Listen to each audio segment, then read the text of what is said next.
По последните 100 години има две балкански војни поради македонското прашање.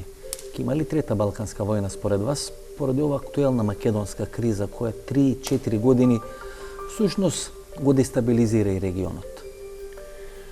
Pa ne znam ja, ne razumem se mnogo u balkanske ratove. Jedino znam da svaki rat koji se vodi zbog Makedonije je evropski rat. I lako preraste u svetski rat, pošto je to jedino nerešeno evropsko pitanje. Sva ostala pitanja u Evropi, od Irske do Katalonije i do Korzike i do Kosova, Bosne, čega sve su to unutrašnja pitanja raznih zemalja. Samo je Makedonija od uvek evropsko pitanje, to je takozvano istočno pitanje i uvek se to što je kriza u Makedoniji pretvara u jednu veliku evropsku, pa onda i svetsku krizu.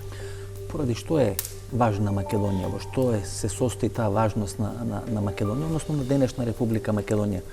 Како ви можеле да дефинирате? Вие сепак од страна ги гледате работите.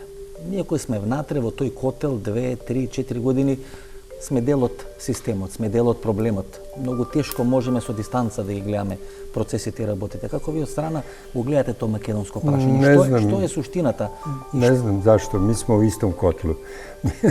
Nije to ništa sa strane i iznutra, sve je to isto, samo što nekad ljudi zaborave istoriju, ne znaju šta je zbog čega, šta se događalo, kako se događalo, zbog čega se stvari događaju.